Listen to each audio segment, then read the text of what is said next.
So hello everyone, कैसे हैं आप सब लोग। आशा करता हूँ आप सब बढ़िया होंगे। मेरा नाम है दीपांशु बाल और आप देख रहे हैं हमारा प्यारा सा यूट्यूब चैनल। तो आज के लेक्चर नंबर 3 में आप सभी का स्वागत है। Welcome welcome welcome. तो कैसे हैं आप सब लोग। तो लेक्चर नंबर 3 में आपका स्वागत है और आज हम क्या पढ़ेंगे। आज हम पढ़ेंगे एम फेज का पार्ट कैरियोकाइनेसिस। अगर हमारा कैरियोकाइनेसिस पार्ट कंप्लीट हो गया तो समझ लो आज हमारा आधा चैप्टर कंप्लीट हो गया। गुरुजी आप झूठ बोल रहे हैं, आपने cell the unit of life भी लेक्चर 17 तक करवाया था। मैं गारंटी लेता हूँ ये उससे आधे से भी कम लेक्चर में हो जाएगा। प्रोबेबिलिटी यही है। अगर एम फेज आज कंप्लीट हो गया तो भाई साहब, मतलब एम फेज का कैरियोकाइनेसिस कंप्लीट हो गया तो भाई लेक्चर आधे से ज़्यादा कंप्लीट हो जाएगा, है ना, मतलब चैप्टर। तो बिना किसी देरी के शुरू करते हैं, आइए और देखते हैं भैया कहाँ तक होता है। तो चलिए आ जाइए, आ जाओ। हाँ भाई, क्या हो गया, किस चीज़ के इंतजार में थे। आओ एम फेज देखते हैं। दोस्तों अगर आज मेरी एनर्जी आपको कम नज़र आए, मतलब पढ़ाई का कॉन्सेप्ट पूरा समझ में आएगा, बट अगर मेरी एनर्जी, मेरे अंदर की एनर्जी अगर आपको लो फील हो, है ना, तो उसके लिए मैं माफ़ी चाहूँगा। थोड़ी सी तबीयत आज सही नहीं है, बट लेक्चर आपको ज़रूर आएगा। ये मैंने वादा किया था तो मैं अपना वादा निभाऊंगा, ठीक है। वादा किया वादा मैं वो वादा निभाऊंगा। तो एम फेज में क्या होता है, डिवाइडिंग फेज होता है। डिवाइडिंग फेज क्या होता है, डिवाइडिंग फेज देखो। एम फेज क्या होता है, डिवाइडिंग फेज। ये हमने पिछले 2 लेक्चर से बोल रहे हैं कि एम फेज में डिवाइड करेगा, डिवाइड करेगा, डिवाइड करेगा, डिवाइड करेगा, डिवाइड करेगा, डिवाइड करेगा, डिवाइड करेगा। और हमने बोला था कि देखो ह्यूमन सेल में भैया 23 घंटे इंटरफेस में गुजारती है और 1 घंटे एम फेज में गुजारती है। तो इसलिए वो शॉर्ट, कुछ ही समय के लिए, शॉर्ट शॉर्ट मतलब छोटा छोटा, जैसे शॉर्ट्स होती है ना, शॉर्ट्स 1-2 मिनट की, वैसे ही छोटा छोटा छोटा छोटा 1 घंटे के लिए, सिर्फ 1 घंटे के लिए एम फेज में रहता है।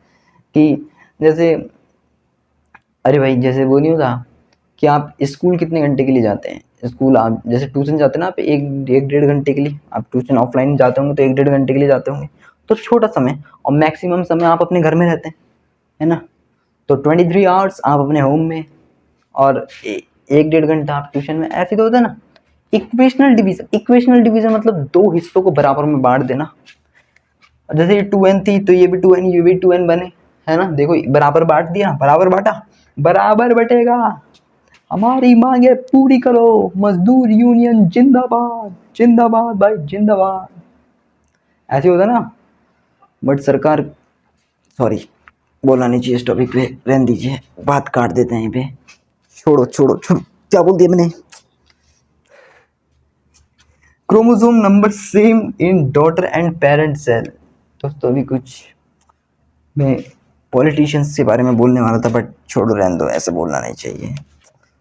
उल्टा हमें ही रील काट दी जाएगी हमारी। Chromosome number same in daughter and parent cell. Chromosome number क्या होता है, सेम होता है डॉटर एंड पेरेंट सेल में। देख रहे हो ना आप, इसमें भी 2n है, इसमें भी 2n है, इसमें भी 2n है। पेरेंट्स में तो 2n है, ये पेरेंट सेल है। ये कौन सी सेल है, ये डॉटर सेल है, ये डॉटर डॉटर। गुरु जी डॉटर ही क्यों बोल रहे हैं, सन क्यों नहीं बोल रहे। अरे डॉटर मतलब इनके बच्चे है ना, सेल, सेल के बच्चे, बच्चे मन के सच्चे, है ना, इसलिए।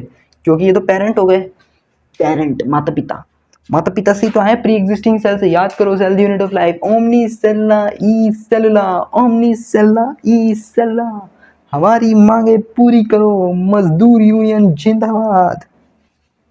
आए आए। अब देखो क्रोमोसोम नंबर क्या होता है। अरे ले भैया, सॉरी दोस्तों, कैप गिर गया था। क्रोमोसोम नंबर क्या होता है, सेम होता है in daughter and parent cell. Dramatic phase क्या होता है, ड्रामेटिक फेज क्या होता है, ड्रामेटिक फेज, आइए पहले इसको थ्योरी में पढ़ लेते हैं। ये देखो, ये रहा dramatic phase. Reorganise the component of cell into 2 daughter cell. मतलब दोबारा से रीऑर्गेनाइज करना उन कंपोनेंट को जो फिर क्या कर सके, रीऑर्गेनाइज करना the component of cell, cell के कंपोनेंट को दोबारा दोबारा से बनाना और उन्हें 2 डॉटर सेल में बराबर बराबर बांट देना। इसी को तो बोलेंगे, है ना। तो देखिए क्या है, जैसे मान लीजिए ये पेरेंट सेल थी, पेरेंट सेल थी, इसने इंटरफेस करा, इंटरफेस करने बाद इसने एम फेज, इंटरफेस करते ही देखो इसका अमाउंट डबल हो गया, न्यूक्लियस भी 1 से 2 हो गया है ना, और जो अंदर साइटोप्लाज्म के जो माल है वो डबल हो गया, 20 हो गया। मैंने इधर 10 ले रखा था, इधर 20 हो गया, इधर 1 ले रखा था, इधर 2 हो गया। फिर इन्हें 2 डॉटर सेल में बांटा तो इधर भी 1 आया 10 आया, इधर भी 1 आया 10 आया, ठीक है। अब देखो कॉन्सेप्ट ऑफ सेल साइकिल यार पहले लेक्चर में पढ़ाया है, थ्योरी उसमें भी कल थोड़ी थोड़ी बातें बताई थी मैंने लेक्चर नंबर 2 में। जिन्होंने नहीं देखे हैं जाइए पहले वो जाइए वो देखिए भाई, नहीं समझ में आएगा वो। और लेक्चर नंबर 1 में तो मैंने इंटरफेस समझाया बड़े अच्छे तरीके से, डायग्राम बना बना के, टेबल बना बना के समझाया। तो यार जाओ यार उधर देखो पहले, ऐसे बीच में नहीं कूदना, बंदर वाला काम नहीं करना अपने को करना है भाई इंसान वाला काम, क्योंकि बड़ा आदमी बनना है ना। तो चलिए, तो आइए अब देखिए प्रोग्रेसिव फेज क्या होता है, continuous, no gap no break. मान लीजिए कोई बिना ब्रेक किए ही काम कर रहा है, जैसे दिल ना दिया वो वाला दिल नहीं, बायोलॉजी वाला दिल जिसे हम बोलते हैं हार्ट। ये क्या करता है, पंप करता रहता है, धुचुक धुचुक धुचुक धुचुक 4 बार पंप करता है ना, पहले एक बार इधर से, फिर 4 बार पंप करेगा, पहले 2 ऊपर के फिर 2 नीचे के,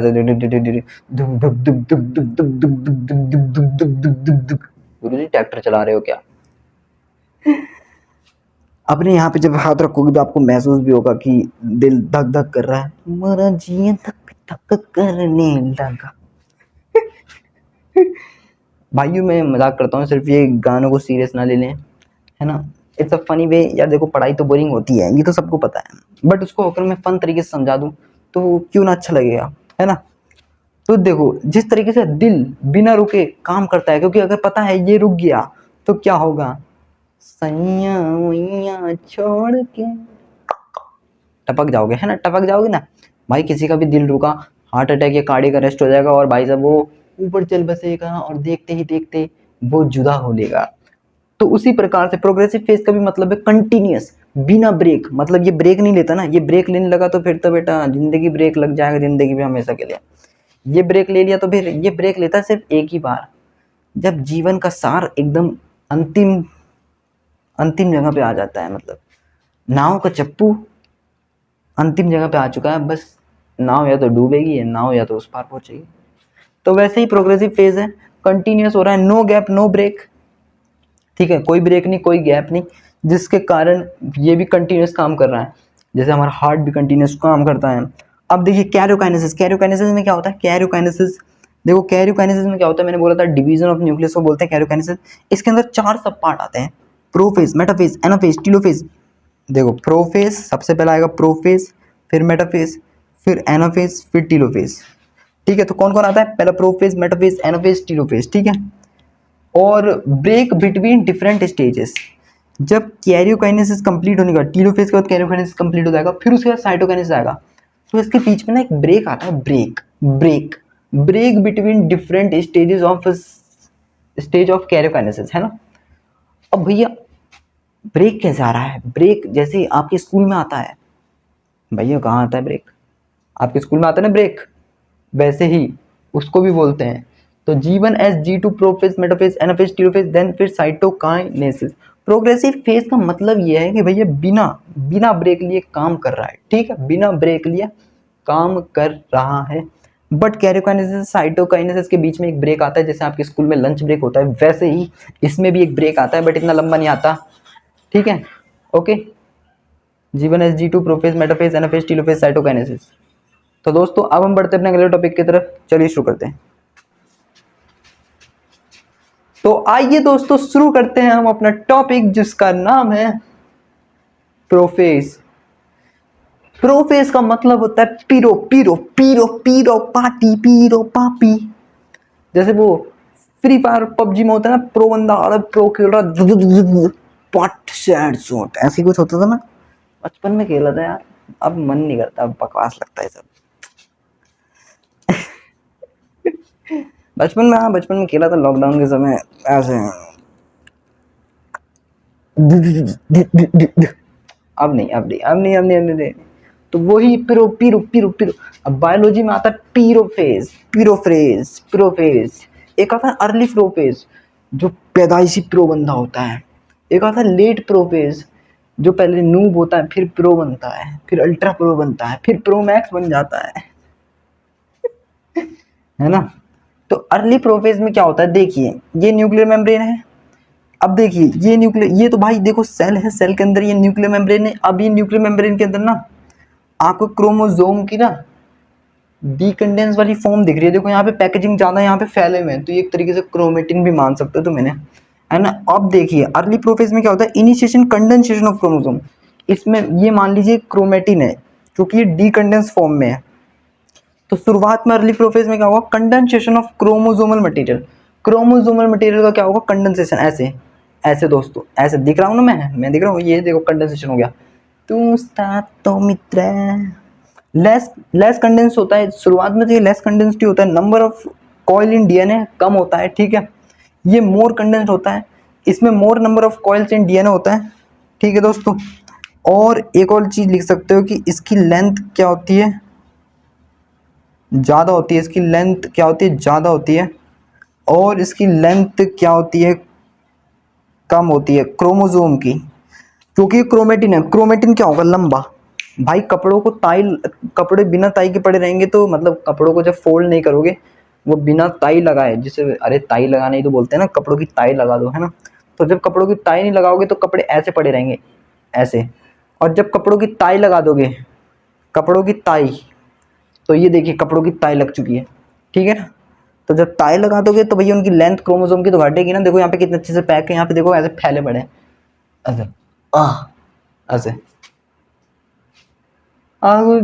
जैसे शादी ब्याह में होता है ना, मतलब जैसे अगर शादी वालों में जैसे घर में जाते हैं तो क्या होता है, सब रिश्तेदार इधर उधर फैले पड़े रहते हैं रात के 2 बजे, क्योंकि भाई खाना पीना और वो क्या कहते हैं जयमाला हो चुकी है, और अब बस अब सब इधर उधर बस बिखरे पड़े हैं, सोए हुए हैं। बस कुछ ही बंदे हैं जो जाग रहे हैं, क्योंकि वो मेन बंदे होंगे जो शादी करवाएंगे, है ना। बाकी सब बंदे सोने चले जाते हैं और इधर उधर कहीं पे भी बिखर जाते हैं, आधे नीचे, आधे सोफे पे, आधे कोई बेड पे, और आधे कहीं, और तो आधे बाथरूम, मतलब कुछ ज़्यादा हो गया तो आधे कहीं तो आधे कहीं बिखरे पड़े रहते हैं। मतलब ऐसा ही कि होश ही नहीं है, शुद्ध होश ही नहीं है। बच्चों तक को भी होश नहीं होता, इतना ठूस लेते हैं मतलब। तो खाने में भी नशा होता है एक तरीके का, तो बच्चे भी चित बेहोश हो रखे होते हैं, और प्लस ऊपर से वो 2-2 बजे तक जाग रखे होते हैं, बच्चे दंगा मस्ती कर रहे होते हैं। ये पूरा शादी है ना, शादी शादी शादी किसी की भी हो, बच्चे मजे करते हैं। हमने भी मजे करे भाई अपने टाइम पे। जिस शादी में झूला हुआ करता था, वहाँ तो झूला में ऐसे पार्क वाली जहाँ शादी होती थी वहाँ झूले होते थे, और झूले में जाकर ऐसे कूद फांद करते थे तो मतलब बता नहीं सकता यार, मतलब छोड़ रहने दो, वो अलग टॉपिक हो जाएगा, रहने दो। तो अब हम इसी के टॉपिक को आगे कंटिन्यू करते हैं। भाई इसके नीचे जगह नहीं थी, अब मैं इसके नीचे और बातें लिखूंगा, तो मैं इसको रफ कर लेता हूँ और फिर आगे की बातें करता हूँ। प्रोफेज थोड़ा लंबा जाएगा, फिर मेटाफेज थोड़ा कम जाएगा, फिर एनाफेज, फिर टीरोफेज, देखते हैं कहाँ तक होता है, क्योंकि वीडियो को ज़्यादा लंबा भी। तो हाँ भाई, किस चीज़ का इंतजार कर रहे हो, आ जाओ। गुरुजी लिखा कहाँ है, कहाँ लिखा है, अरे गौर से देख लो पाजी, चिक चिक चिक चिक, नीचे ही लिख दिया, क्योंकि भाई मुझे डायग्राम से थोड़ा समझाना भी है, तो इसलिए मैंने अभी डायग्राम रफ नहीं करा, रफ कर दूंगा इसके बाद होने में। तो देखिए ये लॉन्ग होता है, मतलब ये लंबा होता है, मैंने पहले बताया था, क्योंकि ये और पतला भी होता है, ये शॉर्ट होता है, ये थिक होता है।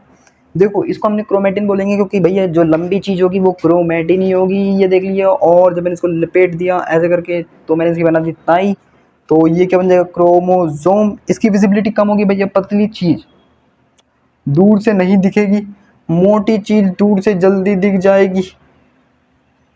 इसका एग्जाम्पल मैंने न्यूक्लियस में भी दिया था कि एक जिम वाला बंदा और एक हड्डिल है, मतलब एक कुपोषित है और एक भाई जिम वाला बंदा, एकदम ऐसे फिट, बॉडी शॉडी बना रखी उस बंदे ने।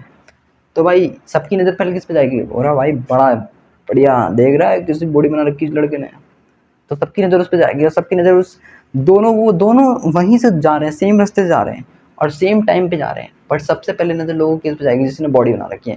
उस टिड्डे पे धरने जाएगी, तो आम बात है, मतलब कुपोषित, जो कुपोषित होते हैं, कुपोषित, ऐसे गलत शब्दों को प्रयोग ना करें। कुपोषित, कुपोषित दोस्तों, कुपोषित, कुपोषित मतलब बीमारी के कारण भी हो जाता है बहुत से लोगों को, या फिर पर ऐसे ऐसे लोगों का मजाक उड़ाया जाता है समाज में, मेरा भी उड़ाया जाता है ना। ज़्यादा मोटा नहीं हूँ पागल मैं।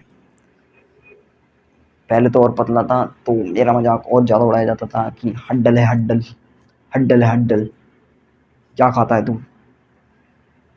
बट ग्रोथिंग एज में बच्चे अक्सर पतले ही होते हैं।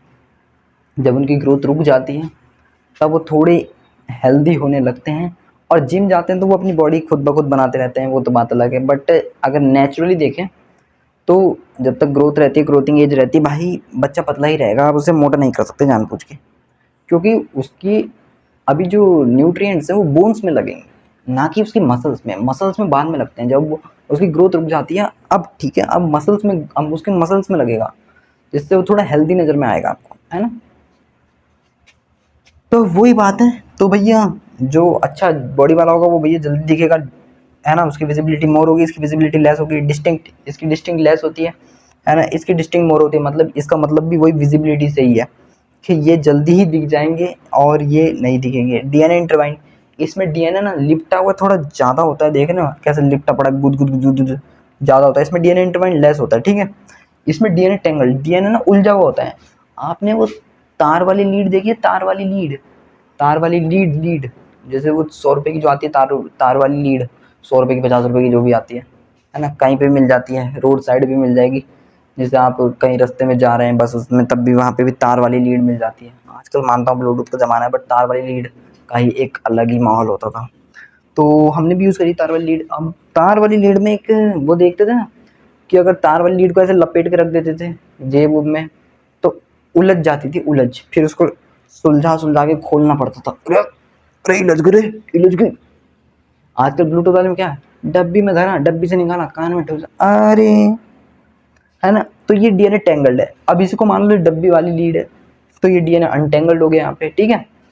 अभी ये प्रोसेस खत्म नहीं हुआ है, अब इसके आगे की बातें करते हैं। आइए देखते हैं कि लेट प्रोफेज में क्या क्या चीज़ें डिसअपियर हो जाती हैं, अर्ली प्रोफेज में क्या क्या चीज़ें शुरू होती हैं डिसअपियर होना।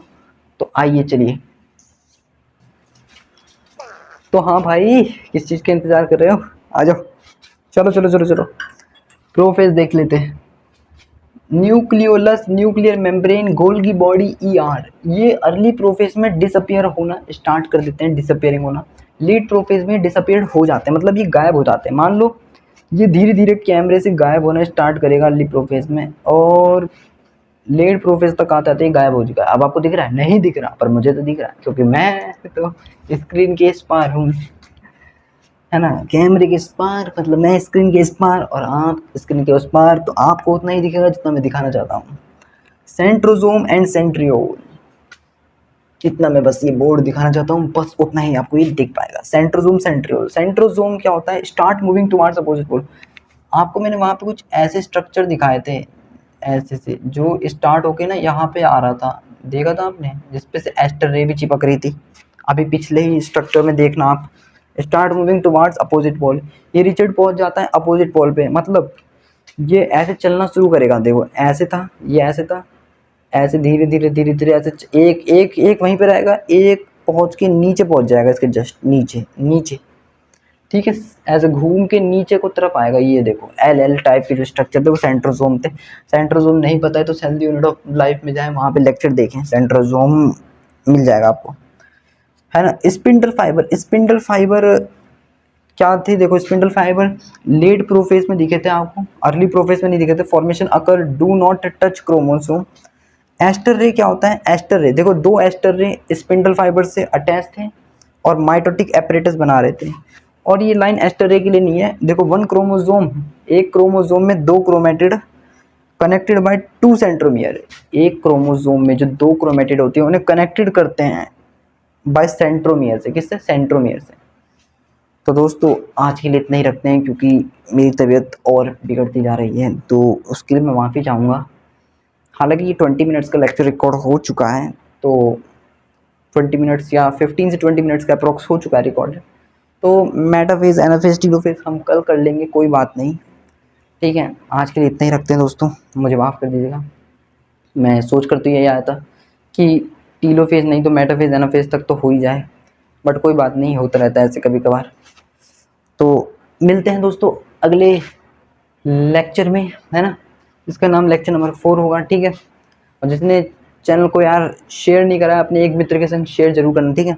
और लाइक नहीं करा लाइक कर दो, चैनल को सब्सक्राइब नहीं करा तो सब्सक्राइब कर दो, बेल नोटिफिकेशन का बटन दबा दो ताकि अगली वीडियो की नोटिफिकेशन आप तक जरूर पहुंच जाए।